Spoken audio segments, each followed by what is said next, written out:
Bonjour, l'objectif de cette vidéo est de comprendre comment on peut résoudre un exercice sur la dilution. L'énoncé que je vous propose est le suivant.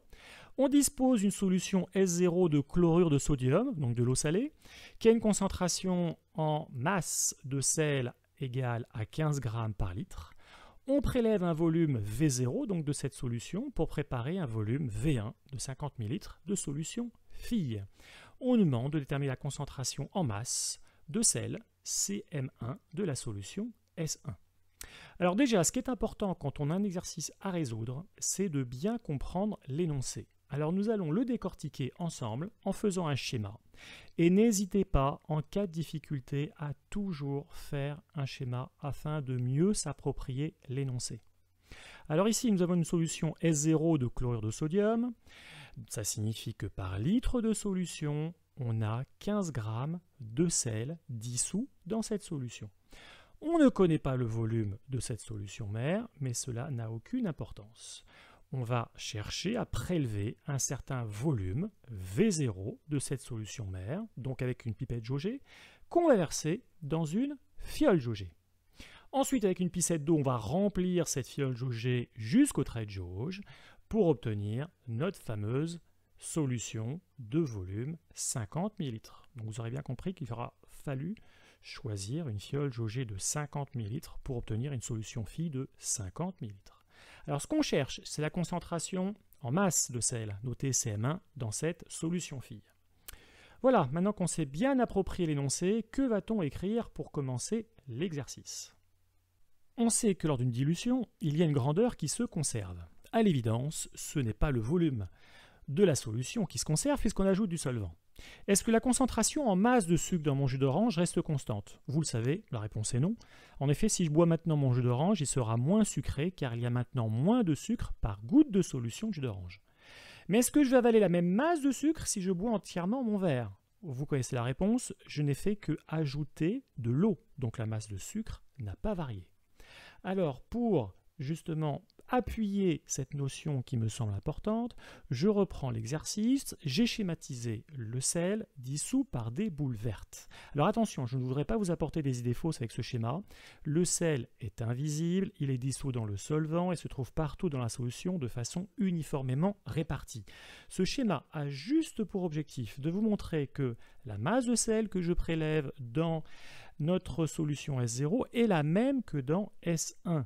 Et on peut voir aussi que même si cette masse est identique dans ce volume prélevé et dans S1, il y a moins de sel par unité de volume, ou par goutte d'eau salée, dans S1 que dans S0. Vous aurez remarqué que sur mon schéma, les boules vertes sont plus espacées les unes des autres dans S1. Donc, puisque la masse de sel est la même dans les deux solutions, on peut écrire lors d'une dilution, il y a la conservation de la masse de soluté. Ce sera toujours la première phrase à écrire lorsque vous aurez un exercice de ce type à résoudre. Donc la masse de chlorure de sodium dans la solution mère prélevée, j'insiste lourdement sur le terme prélevé, est égale à la masse de chlorure de sodium dans la solution fille. Ça nous amène à écrire la relation que l'on connaît entre la masse de soluté, la concentration en masse de soluté et le volume de solution. Oui, mais attention à la rigueur, car aucune de ces données ne figure dans l'énoncé. Donc je suis obligé de les utiliser. Je vais être amené à écrire CM0 fois V0 égale CM1 fois V1. Ensuite, je cherche CM1, donc CM1 c'est égal à CM0 fois V0 sur V1. Donc j'écris dans un premier temps l'expression littérale sans poser de calcul. Ce n'est qu'après que je peux poser le calcul et que je donne aussi la réponse avec le bon nombre de chiffres significatifs. On a donc une réponse à résultat de 6 g par litre. Cela signifie que la solution S1 possède par litre de solution 6 g de chlorure de sodium. Alors attention, parfois, on ne vous donnera pas les volumes dans l'énoncé, on vous donnera le facteur de dilution. On va dans un premier temps rappeler ce qu'est un facteur de dilution. Je prends un exemple simple. Si je dilue 2 fois une solution, cela signifie que le volume final de la solution, dit 2 fois, est 2 fois plus grand que le volume final de la solution de départ. Vous vous rappelez la relation qu'on a écrite tout à l'heure? Je la réécris. Donc je peux écrire que le rapport du volume de la solution fille par le volume de la solution mère est égal à 2. Et on peut aller encore plus loin. regardez la relation de départ. Cela signifie aussi que la concentration en masse de soluté dans la solution mère est 2 fois plus grande que la concentration en masse de soluté dans la solution fille. Alors un conseil, n'apprenez pas par cœur les relations, essayez de raisonner un petit peu.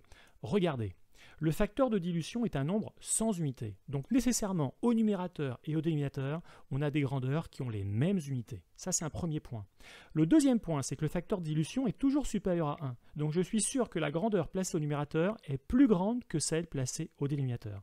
Alors parmi ces deux volumes, quel est le plus grand ? C'est nécessairement celui de la solution phi puisqu'on a ajouté du solvant.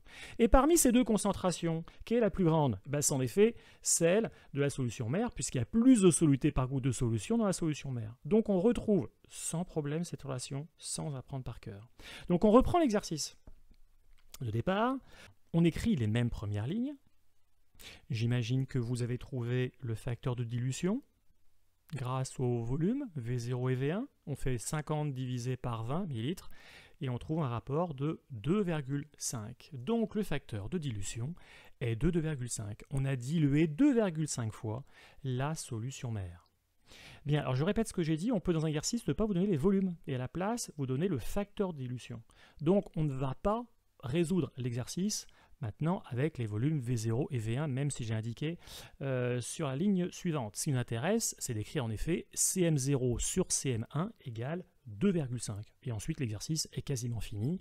On va donc simplement faire le rapport et trouver la valeur de la concentration en masse de soluté dans la solution phi.